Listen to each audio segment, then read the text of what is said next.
I had never believed in ghosts, spirits, or anything of the sort, but that night changed everything. My story begins with a simple swipe right on Tinder, which seemed harmless at first. Her profile was intriguing, vague, yet oddly compelling. Her name was Eliza, and her bio was just one line: "Let's share a story that we'll never forget."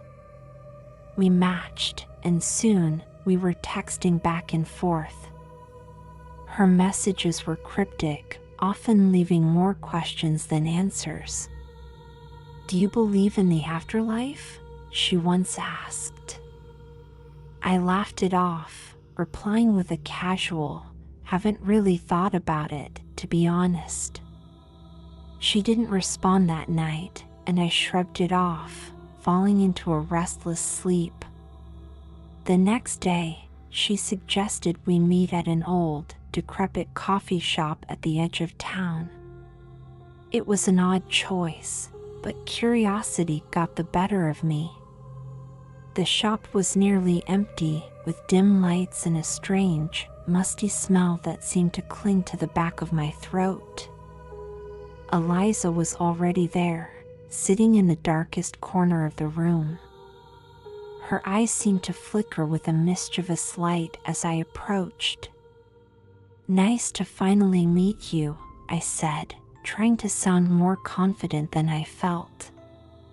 "The pleasure is all mine," she replied, her voice soft yet somehow echoing around the room. We talked for hours, or at least, it seemed like it. She had a way of derailing the conversation to topics like death, fate, and the supernatural. Her interest in these macabre subjects was unsettling, yet I was drawn in, hypnotized by her words. As we left the coffee shop, she stopped and turned to me. "Would you like to see something unusual?" she asked, a strange smile playing on her lips. Against my better judgment, I nodded. We drove in her car, heading towards the outskirts of the city.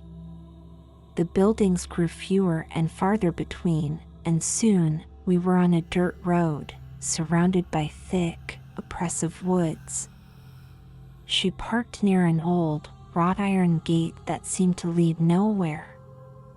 "This used to be a sanatorium in the early 1900s, she whispered, as if afraid to disturb the spirits she believed roamed the area. The moonlight cast eerie shadows as we walked through the broken gate. The sanatorium was a ruin, with parts of the walls collapsed and ivy creeping up the remaining structures. As we wandered through the decrepit halls, the air grew colder, denser. Eliza seemed to know her way perfectly, leading me to a particular room. Inside, the walls were covered in scratch marks and faded writings. It felt as though dozens of eyes were watching from the shadows. "Do you feel them?" Eliza asked, her voice a mere breath. "Feel who?" I replied, my voice trembling despite my attempts to appear calm. "The souls. They never left this place," she said, turning to face me. Her eyes seemed darker now, almost completely black. "They're part of it, and soon, you will be too." A chill ran down my spine as the wind howled through the broken windows. I wanted to run, but my legs wouldn't move. I was frozen in place, caught in her gaze. Suddenly, a loud crash echoed through the halls, and the ground beneath us shook. I stumbled backward, breaking the spell her eyes had cast over me. "What was that?" I gasped, heart pounding in my chest. "Just them," she replied, smiling eerily. "They know you're here now. They want to meet you." I didn't wait for another moment. I turned and ran, hearing her laughter echoing behind me as I dashed through the hallways and out of the sanatorium. I didn't stop running until I reached her car, but she was nowhere to be seen. The keys were still in the ignition, so I drove away as fast as I could, not stopping until I reached the city. Back in my apartment, I tried to convince myself it was all a sick joke, some twisted game she played with Tinder matches. But deep down, I knew it was real. The fear had been real, the cold, the eyes watching from the shadows. I didn't hear from Eliza again after that night, but sometimes, late at night, I feel a cold draft, hear a whisper in the dark, and I wonder if she brought something back with me. I keep my lights on now, always a little afraid that when they flicker, it's a sign that the story isn't over yet. Days turned into weeks, and the incident at the sanatorium began to feel like a distant nightmare. Yet, the unease never left me entirely. Each creak of my old apartment, each shadow cast by the setting sun seemed to whisper of that night. I found myself jumping at the slightest noise, a testament to the deep scar Eliza and that place had left on my psyche. One evening, while trying to distract myself with a book, my phone buzzed. The screen lit up with a notification from Tinder, a message from a profile I didn't recognize. Curiosity, paired with a lingering dread, compelled me to open it. The message was simple: "Do you still think about that night?" No name, no other details. Just that haunting question. I replied, against my better judgment, "Who is this?" The response was almost immediate: "Someone who remembers you very well." I tried to rationalize it as a prank, perhaps someone trying to scare me for their amusement. But deep down, a part of me knew it was more than that. The conversation continued, each message more unsettling than the last. "You left something behind," the mysterious messenger wrote. "Don't you want to come back for it?" Chills ran down my spine. I blocked the number, but the damage was done. The seed of fear had been replanted, growing with each passing moment. That night, as I tried to sleep, the familiar sense of being watched crept over me. I tossed and turned, the shadows in my room morphing into sinister shapes. Just as I was about to turn on the light, a soft, eerie melody filled the room. It was a piano tune, slow and melancholic, seeping through the walls with a chilling clarity. I lived alone, and there was no piano in my apartment. The music played on, a haunting lullaby that seemed to pull at the edges of my sanity. The next morning, I was a mess. My mind raced with the need to understand what was happening. Was I losing my grip on reality? Or was someone orchestrating these terrifying events? Determined to find answers, I went to the local library to research the history of the sanatorium. Perhaps understanding its past would shed light on the present. The librarian, an elderly woman with a gentle demeanor, noticed my frantic searching. "Looking for something specific?" she asked, her voice laced with concern. "I'm trying to learn about an old sanatorium outside of town," I replied, my voice barely a whisper. Her expression changed, a mix of recognition and fear. "You should be careful digging into that place," she advised. "Some stones are better left unturned." Ignoring her warning, I continued my search. The sanatorium had been a place of suffering and sadness, a home for the mentally ill who were forgotten by society. Many had died there, their deaths marked by sorrow and despair. It was closed after decades of operation due to numerous reports of mistreatment and mysterious occurrences. As I delved deeper, I found an old photograph in the archives. It was a black and white image showing a group of patients. One face stood out, chillingly familiar: Eliza. I took a step back, my heart pounding. The photograph was old, far older than any living person today. How could she be in it? Was she a ghost? A spirit tied to that cursed place? The questions swirled in my mind, each more terrifying than the last.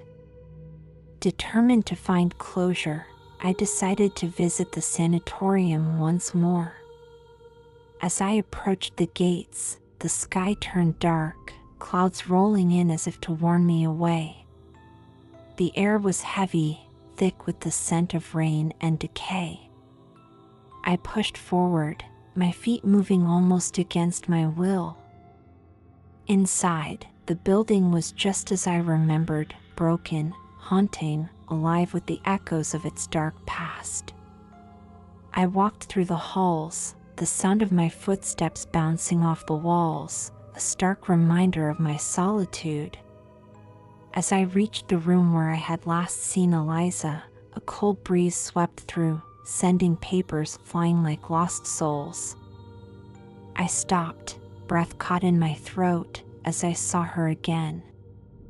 Eliza stood before me, not as I had seen her last, but as she appeared in the photograph, timeless, ethereal. "You came back," she whispered, her voice echoing off the crumbling walls. "You're part of this place now, just like me. Why are you doing this?" I asked, my voice trembling. She moved closer, her form flickering like a candle in the wind. "I'm trapped here," she said, her voice soft and sad. "And I'm so lonely." The sorrow in her voice was palpable, and for a moment, I felt a pang of sympathy for her. But then, the air shifted, growing colder, as shadows began to swirl around her. "You can join me," she continued, her voice now laced with an urgent desperation. "We can be together forever." I stepped back, horror coursing through me. I can't stay here," I stammered. "But you will," she said, a sinister smile spreading across her face. The room darkened, the shadows growing denser, and I felt a force pulling me towards her, towards the darkness. As the shadows enveloped me, my last thought was a desperate hope that someone would find this story, that someone would know what happened here. The darkness closed in, whispering promises of eternal companionship in the cold embrace of the sanatorium. The story, it seemed, was far from over. The force that gripped me was relentless, inescapable, as if the very walls of the sanatorium had come alive to claim another soul. My feet dragged across the cold, dusty floor, moving closer to Eliza in the swirling darkness that surrounded her. Her smile widened, a grotesque mask of joy and malice. "Don't fight it," she whispered, her voice echoing like a dirge. "It's easier if you just let go." Panic surged within me, raw and overpowering. I struggled against the invisible hands that held me, my breath coming in ragged gasps. The room seemed to spin, the decrepit walls blurring into a vortex of shadows. No, I gasped, my voice barely audible over the howling wind that had risen inside the building. I won't stay here. Eliza's expression changed, her eyes narrowing. You don't have a choice, she hissed, the darkness intensifying around her. It was then that I noticed the other figures emerging from the shadows, their forms vague and distorted, as if incomplete. They moved towards me, their presence cold and demanding. I tried to scream, but the sound was swallowed by the oppressive atmosphere of the room. The figures encircled me, their touches like ice, seeping into my bones. Despair filled me, a deep, abyssal despair that threatened to extinguish any hope of escape. Was this how it would end? Consumed by the forgotten souls of this cursed place? In my terror, a sudden memory flashed through my mind, the librarian's warning. Some stones are better left unturned. Had I dug too deep, unleashed something that should have remained hidden? The guilt of my curiosity weighed heavily, but it also sparked a flicker of defiance within me. I wouldn't let this be the end. With a surge of adrenaline, I pulled away from the spectral hands. The effort was immense, like tearing part of myself away from a tar pit. Eliza's face contorted with rage as she realized I was resisting. You can't leave, she screamed, her voice no longer human, a cacophony of despair and anger. I stumbled backward, my heart pounding as I searched desperately for a way out. The entrance seemed miles away, obscured by the ever-thickening fog of darkness. But I pushed forward, every step a battle against the forces that sought to keep me there. As I neared the entrance, the wind inside the sanatorium howled louder, as if trying to blow me back into its depths. I shielded my face with my arms, my eyes stinging from the dust and debris that flew around. Just when I thought I couldn't go on, a faint light caught my eye. It was weak, but it was there, a glimmer of the outside world. Renewed by hope, I lunged towards the light, the shadows reaching out in a last desperate attempt to drag me back. I burst through the entrance, the cool night air hitting my face like a splash of icy water. I didn't stop, didn't dare look back as I ran from the sanatorium, the cries of Eliza and the other spirits fading into the distance. Exhausted, terrified, I finally collapsed near my car, which I had left parked at the edge of the woods. As I lay there, gasping for breath, the reality of my escape seemed impossible. But it was real. I had escaped. For now. As I drove back to the city, the events of the night replayed over and over in my mind. The sanatorium, Eliza, the other spirits, they were part of a story much bigger and more horrifying than I had ever imagined. And I knew, with a sinking feeling, that it wasn't over. Something had followed me back, a whisper in the wind, a chill that settled deep into my bones. I reached my apartment just as the first light of dawn began to creep across the sky. Safe, for the moment, I knew I needed to prepare. Eliza had said I was part of the sanatorium now, but I couldn't accept that. There had to be a way to sever this connection, to protect myself and perhaps even free Eliza and the others trapped in that haunted ruin. The story, it seemed, would continue, whether I wanted it to or not. I needed answers, and I needed them soon. But where to start? The library, the sanatorium, or somewhere new? As the sun rose, casting light on the horrors of the night, I knew one thing for sure: the darkness was far from finished with me. As dawn painted the sky a grim gray, I returned to my apartment, a place that now seemed as foreign as the haunted sanatorium.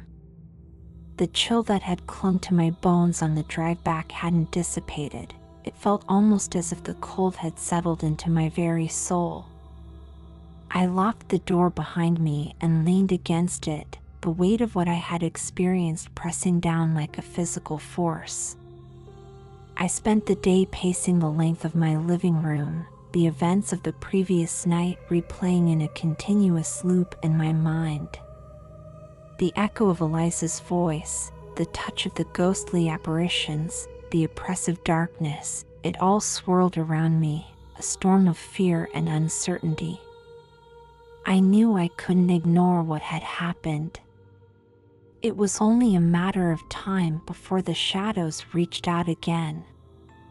The sunlight began to fade, and with the approaching night came a decision.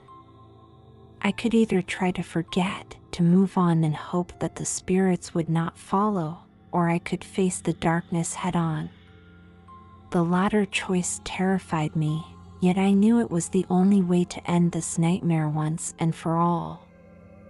Armed with a flashlight and a newfound resolve, I returned to the sanatorium. The building loomed in the twilight, its broken silhouette like the gaping maw of some great beast. As I stepped through the rusted gate, a cold wind whipped around me, as if the spirits were already aware of my return. Inside, the flashlight's beam pierced the darkness, casting long, ominous shadows against the crumbling walls. I made my way to the room where I had last seen Eliza, the air growing colder with each step. "Eliza," I called out, my voice steady despite the trembling in my hands. "I'm here to end this. You don't have to be trapped anymore." There was a silence, then a soft, melancholic piano melody filled the air, the same haunting tune I had heard in my apartment. She appeared before me, less menacing now, more ethereal, her expression sad and resigned. "Why have you come back?" she asked, her voice echoing slightly. "To free you," I replied, "and all the others who are trapped here." A faint smile flickered across her face. "I don't know if that's possible," she said, her form flickering like a faulty projection. "It has to be," I insisted. "There has to be a way to break this cycle of suffering." Eliza was silent for a moment, then she gestured to a corner of the room where a dusty, old book lay forgotten. "This might help," she whispered. "It belonged to the founder of the sanatorium. He knew more about this place than anyone." I picked up the book, its cover worn and its pages yellowed with age. Inside were notes, rituals, and confessions of a man who had delved too deep into the paranormal. As I read, a plan began to form, a way to sever the ties that bound the spirits to this place. With Eliza's guidance, I set up the ritual right there in the heart of the sanatorium. Candles flickered as I drew symbols on the floor, each line chalked with shaky but determined hands. The wind rose, howling through the broken windows as the spirits of the sanatorium gathered, their forms wavering in the dim light. I began to recite the incantations from the book, my voice growing stronger with each word. The air thickened, the shadows deepened, and a pressure built within the room as if the building itself was resisting the change. Then, with a final, heartfelt plea, I completed the ritual. A blinding light filled the room, washing over everything, the spirits, Eliza, the decayed walls. Their cries, filled with anguish and hope, echoed through the air. When the light faded, I blinked against the sudden darkness, the flashlight's beam now steady and clear. The oppressive atmosphere was gone, replaced by a peaceful silence. Eliza's spirit approached me, her appearance now serene, almost radiant. "Thank you," she said, a genuine smile warming her features. "We are free now." With those final words, she faded away, her form dissolving into the air like mist at sunrise. The other spirits followed, each passing with a whisper of relief, leaving the sanatorium empty, truly empty for the first time in decades. I left the building as the first light of dawn crept over the horizon, the morning air fresh and clear. As I walked through the gate, a sense of completion settled within me. The nightmare was over, the spirits were at rest, and I could finally move forward. The sun rose, casting long shadows behind me, but the darkness they held was no longer a threat. It was just a reminder of the night, of the fight, and of the light that can emerge from the darkness. I smiled, knowing that in facing my fears, I had not only freed the spirits but also myself. The story was complete, not with an ending, but with a new beginning.